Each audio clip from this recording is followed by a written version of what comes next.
The First Ourselves Sisterhood offers support for women seeking to break painful habits of overeating, binge eating, sugar addiction, or holding a negative body image. The benefits of healing your relationship with food and your body go much deeper than just being thinner or healthier. Listen to an interview of our founder, Carly Randolph Pittman, as she describes why self-care is essential for women today. She explains why self-care is the foundational principle behind the Sisterhood's many programs and how they'll help you learn to heal yourself. You want to stop overeating, and yet willpower is never enough. It's true in nature and it's true in our own lives. If your needs aren't met, you can't release those things that are filling them. If food is filling your needs, if you don't have anything to replace it with, you are eventually going to go back. Self-care is not just bubble baths and pampering. It's not, giving yourself permission to take a nap in the middle of the day. What's really about is accepting that you're a human being and that you have many needs and filling them. One of those needs is for beauty. Every woman wants to be beautiful. Every woman wants to look good. The problem is if your expectations are so extreme and so high that then you'll never feel good about yourself.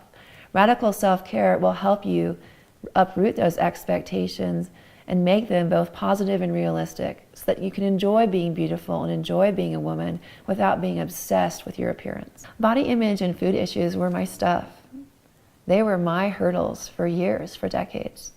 I struggled with this for many, many years.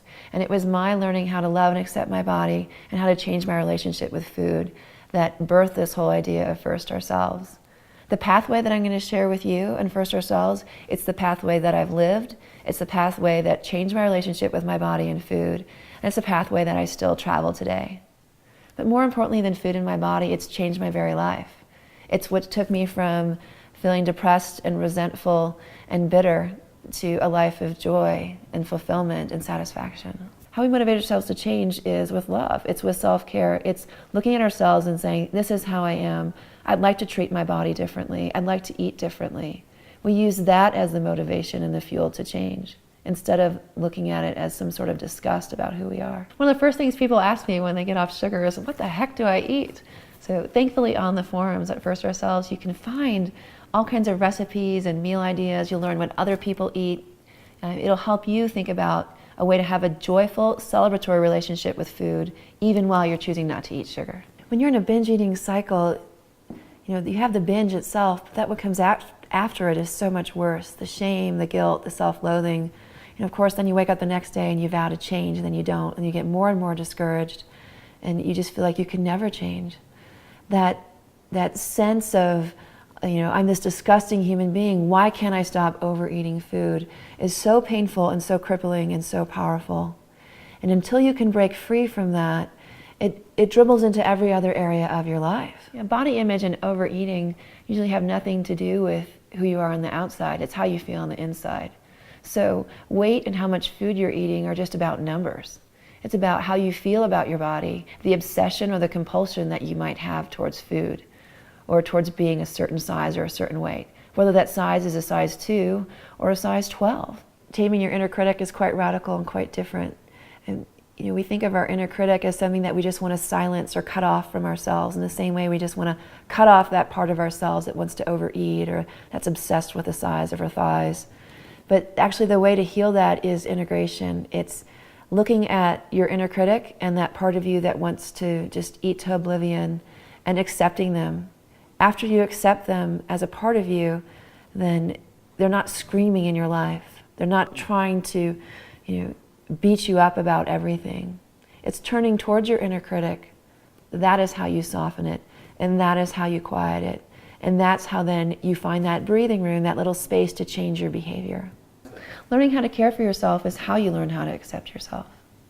They're one and the same. Self-care is love in action. You can't just think about it in your head. It's something that you have to do. So the act of loving and caring for your body is showing that you accept yourself and that you accept your body. I'm going to give you a program that's going to give you tools. It's going to give you exercises to do. It's going to give you a framework to help move you along. That framework, however, is about teaching you how to listen to yourself. so that you can be the expert on you and your body, so that you can move forward and trust that you can take care of yourself no matter what life throws at you, no matter your circumstances. I think our program can meet a wide variety of your needs, whether you're someone who's just learning about nutrition, whether you're someone who's just learning about sugar and trying to eat healthier. And maybe you're a young woman who's struggling with a negative body image in college and you want to be more accepting of your body, as well as those women. Perhaps you're someone who's read every diet book and you're someone who's struggled with this for a long time. The people who are attracted to my approach are women who've tried every diet. They have tried to use willpower. They've tried losing weight. They typically have lost and gained weight over and over and over. They've tried to get off sugar. They've tried to heal their body image. And they feel kind of at their last straw. They want something different. What I offer is not a list of foods that you should or shouldn't eat. It's not a diet plan to follow. Instead, I'm going to teach you how to learn and trust your body so that instead of having to force yourself to stop overeating or to force yourself to stop dieting, those things are naturally going to fall by the wayside because you're not going to want to do those things anymore. Instead, you're going to be focused on creating a nourishing life instead of focusing on food in your body. Just try it. Most of the things that were most resistant to us in our lives are the things that are most helpful. So I'd invite you to try it. Give it a couple weeks and see how you feel and see what you're uncovering and what you're learning. To learn more about the Sisterhood, sign up by entering your email address below.